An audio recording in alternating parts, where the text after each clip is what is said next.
पैठण गावात जे नाथाचं मंदिर आहे त्यांच्या देवघरात सर्वात वर तुळशीची माळ घातलेली पांडुरंगाची मूर्ती आहे. ती सदैव फुलं, वस्त्र, अलंकाराने झाकलेली असते. त्यामुळे मूर्तीचे फक्त मुखकमल दर्शन होत असते.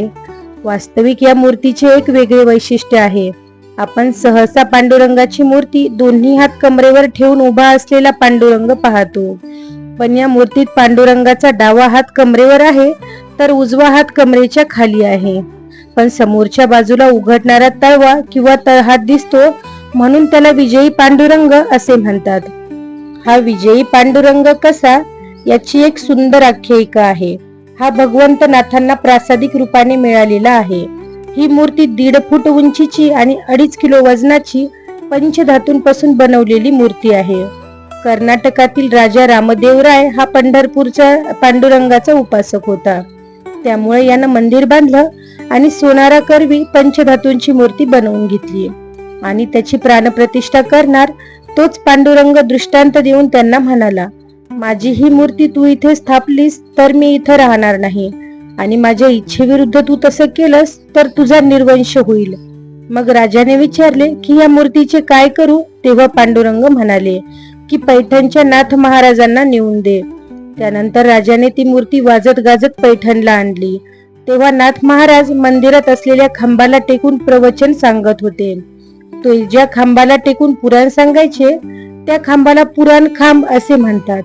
राजा रामदेवराय नाथांचे प्रवचन संपेपर्यंत थांबले आणि त्यांनी ही मूर्ती तुमच्याकडे कशी किंवा का आणली हे सर्व नाथांना सांगितले आणि त्यामुळे भगवंतांना तुमच्याकडे ठेवून घ्या असे सांगितले. त्यावर नाथांनी मूर्तीला नमस्कार केला आणि म्हणाले की तू राजाच्या घरी राहणार आहेस. माझ्याकडे तुझी राहायची इच्छा आहे पण राजासारखे पंचपक्वान्न माझ्याकडे तुला मिळणार नाही. तेव्हा या भगवंताच्या पायाखालच्या विटेवर अक्षर उमटली, दास जेऊ घाला ना. घाला म्हणजेच हे नाथ महाराज मी तुमच्याकडे दास म्हणून आलोय. तू जेवायला दे अथवा न दे मी तुझ्याजवळ राहणार आहे. हे या मूर्तीचं एक वैशिष्ट्य सांगता येतं की विटेवर अजूनही ही उमटलेली अक्षर आहेत.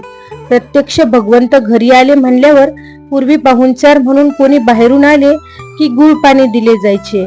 पण प्रत्यक्ष भगवंत आलेत म्हणल्यावर त्यांनी आपल्या पत्नीला आवाज दिला. त्यांचे नाव गिरिजाबाई होते. त्यांना पाहुणचार म्हणून बाईंनी चांदीच्या वाटीत लोणी आणि खडीसाखर आणलं. नाथांच्या समोर धरलं. हे लोणी घेण्यासाठी म्हणून भगवंतांनी आपला उजवा हात कमरेवरचा काढून पुढे केला. लोणी चाटले.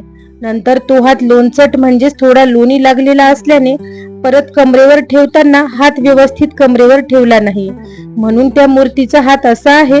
आणि या मूर्तीचं दुसरं वैशिष्ट्य असं आहे की आजही एकादशीला अभिषेकासाठी मूर्ती खाली घेतली जाते.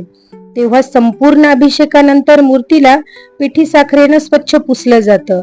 तेव्हा हातालाही पुसलं जातं. तेव्हा त्या हातावरून हात फिरवला तर आजही लोण्याचा चिकटपणा जाणवतो. याच भगवंतांनी नाथांच्या घरी कावडीने पाणी वाहिले. मूर्तीच्या खांद्यावर पाणी वाहिल्यानं घट्टे आजही दिसतात. अशा 3 वैशिष्ट्य नटलेली ही विजयी पांडुरंगाची मूर्ती आहे. जय हरी विठ्ठल.